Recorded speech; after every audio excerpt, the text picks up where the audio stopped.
So, if anybody watched the Trev Time interview with Nina Gomez, the ex-wife of Chris Proudfoot, the one that he has a daughter with, well, if you've not seen it, go watch it, because that is really, really, really bad. That is some really, really bad stuff that's come out about Chris, and you really need to go and watch that.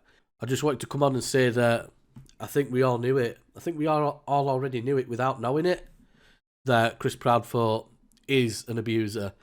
I think somewhere along the way the police have made a mistake and they've not checked into Chris as much as we think they have.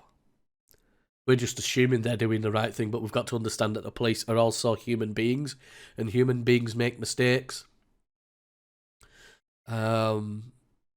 And, you know, you look at previous cases of missing kids in particular. There's been mistakes made by the police, by law enforcement, not just the police, TBI, FBI, other law enforcement agencies in the US and in the UK. They make mistakes. And we're just assuming that law enforcement have checked him out to the point where it's just impossible for him to have been involved.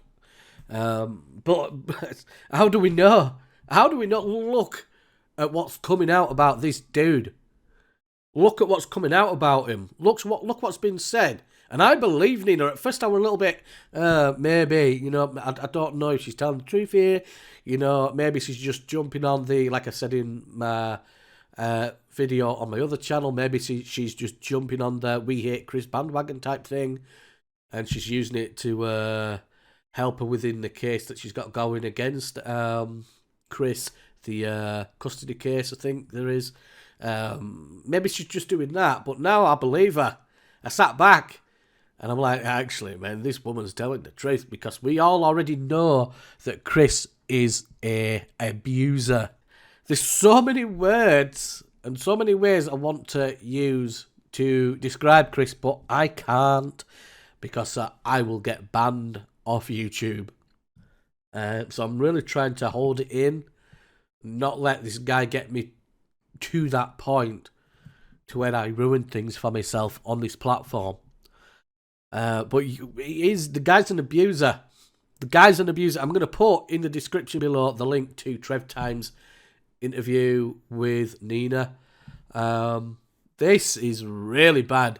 And I think somewhere along the lines the police have made a mistake, or they've not done enough to check on Chris. Like maybe he was where he said he was at one point during that night, but maybe he had the awareness of, maybe he's realised something's gone on at home, and he's like, well, I'll phone you keep me on the call, and I'll leave my phone in my trailer.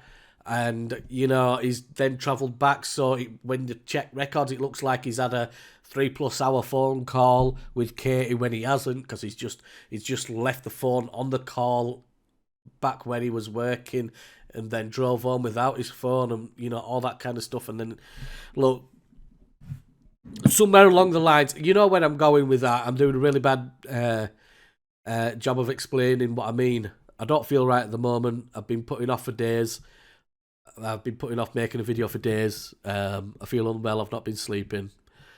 Today I felt a little bit better, so I've come on. But yeah, you know where I'm going with this, right? I don't think the police have done enough. I'm not a cop. I don't have any insight on this investigation. I know nothing about the investigation, no details that the police know or anything like that.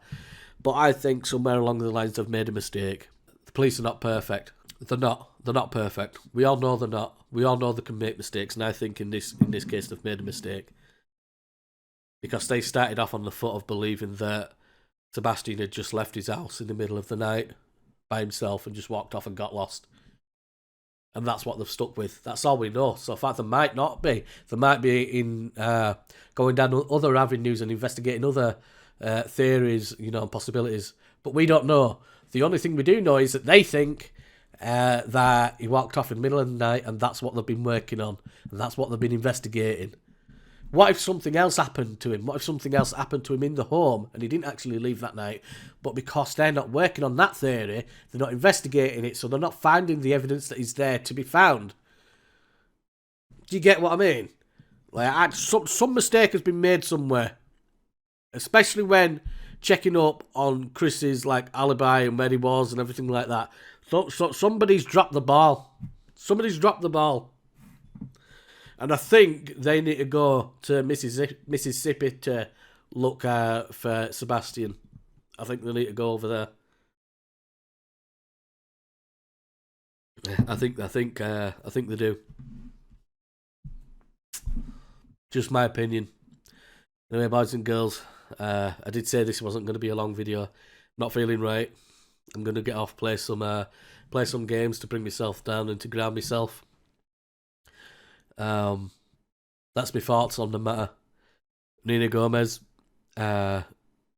speaking out about her experiences, and what she went through was still a shock to me, even though I knew what type of man Chris was. Her experience still shocked me.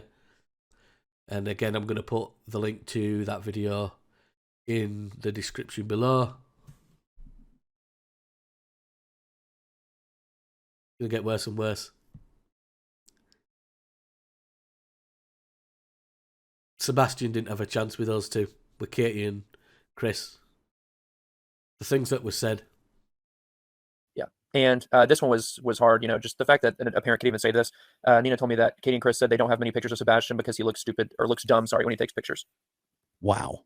He's of all the things that I wish weren't true, those two last statements, well, pretty much all of them. But I mean, Chris has yet to respond, and I don't know. I mean, all I got back from him was when I did message him about this, if he had any comment. I asked if he busted the child's lip, and he just wrote back, LOL. Really bad. Really bad.